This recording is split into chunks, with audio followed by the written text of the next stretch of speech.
Francis Bacon, he belongs to the 16th century and he was also called as a child of Renaissance and as an essayist of Elizabethan period, Elizabethan era, because he was born in the reign of Elizabeth, Queen of England. Francis Bacon, he is also known as the father of English essays, and just have a look at his life, at his childhood, at his literary works and at his career throughout his life, what all he achieved, what all he contributed to the English literature. So, Francis Bacon, he was born on 22nd January 1561, where at York House in the Strand, London, and he was an English philosopher and he is known as a statesman. As a boy, Francis Bacon, his wit and precocity attracted the attention of the Queen Elizabeth of England, and this is why that she always used jestingly to call Francis Bacon as her young Lord Keeper. Okay, don't ever forget that this name was given by Queen Elizabeth to Francis Bacon. She always used to call him as her young Lord Keeper in jest because of being attracted to the wit of Francis Bacon. We can say that it was the wisdom, it was the intellectuality of Francis Bacon that he got this name from Queen Elizabeth, young Lord Keeper. And the father of Francis Bacon at that time, he was the keeper of the Great Seal of England. He was educated at Trinity College, Cambridge, and in preparation for a career of statesmanship, he was also sent to Paris in the suite of the English ambassador.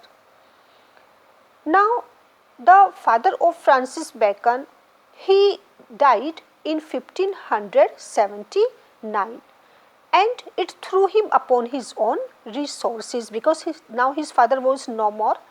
So, he chose the law as his profession and he was called to the bar in which year? In 1582. Now, only after 2 years, in 1584, Francis Bacon, he became MP and he also became Queen, that is Queen Elizabeth, Queen's Counsel in 1589. Okay, he became MP and Queen's Counsel in 1589. Now, by this time he had made his mark as an orator. We can say that he had been very good orator in the House of Commons and by this time. So, he was also an orator in the House of Commons. In 1593, he offended the Queen. Queen Elizabeth, Queen of England, by opposing in Parliament the grant of a subsidy. So, he offended the Queen Elizabeth, that is the grant of a subsidy. Failing in his efforts to obtain any favour from Burghley, Bacon attached himself to the Earl of Essex. Okay, he attached himself to whom? To the Earl of Essex, and from whom he accepted a gift of land.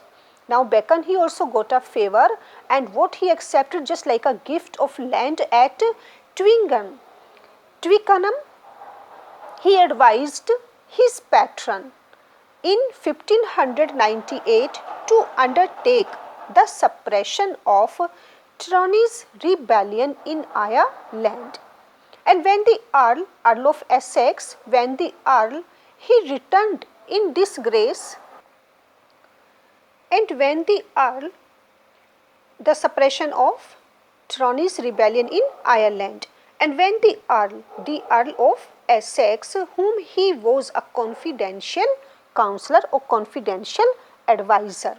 Now, when the Earl of Essex, he returned in disgrace and was tried, means now the bad days of the Earl of Essex, because Francis Bacon was his confidential advisor, and the Earl, he was also a favorite of the Queen, but he fell to bad days. And now Bacon, he took part in securing his patron's conviction and execution. So, when the Earl returned in disgrace and was tried, Bacon acted with the prosecuting counsel, and when in 1601 Essex broke into open rebellion, Bacon voluntarily endeavoured to secure his conviction on the charge of treason, and after the execution drew up the official declaration of Essex treason.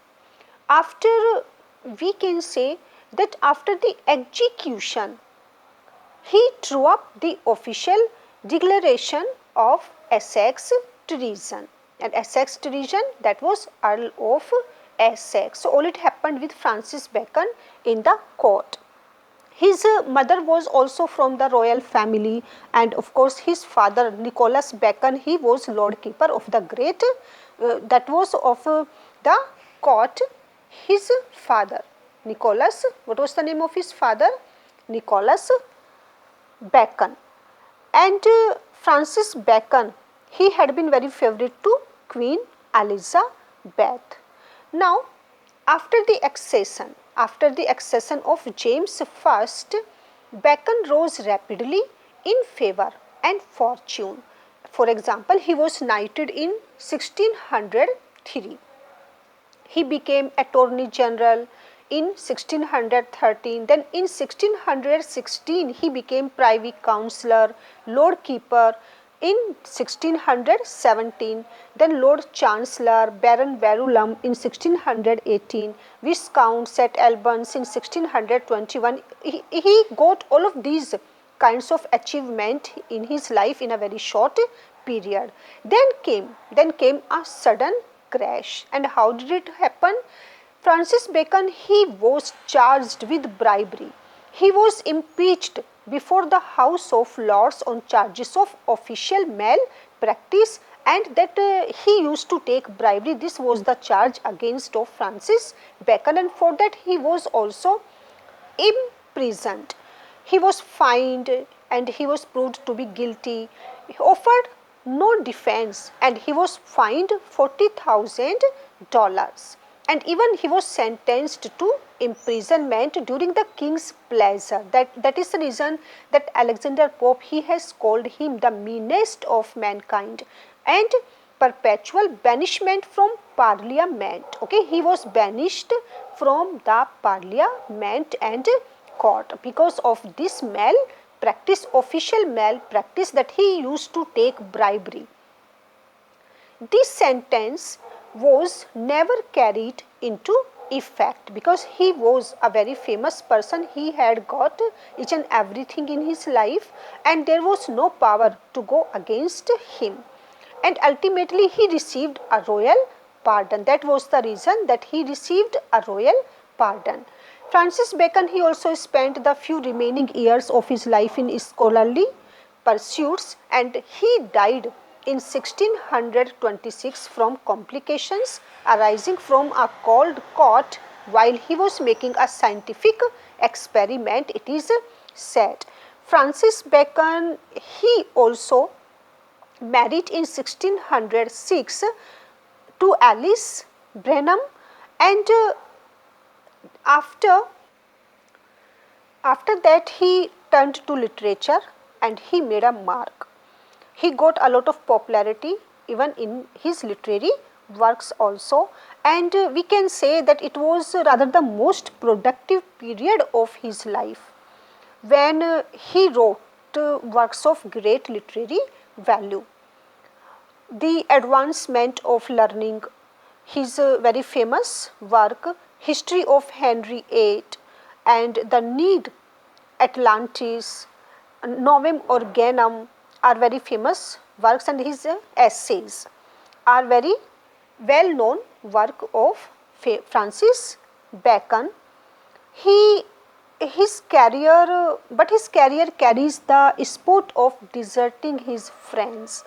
As I have told you that Francis Bacon, he was called the meanest of mankind by Alexander Pope, because there was a sport of deserting his friends, that after glorious career he was charged for bribery, and on the basis of overwhelming evidence he had to confess his guilt. He was fined, he was imprisoned, and even he was disqualified for holding any public office. So Francis Bacon, he has been called the wisest, brightest, but meanest of mankind. So this was the life of Francis Bacon.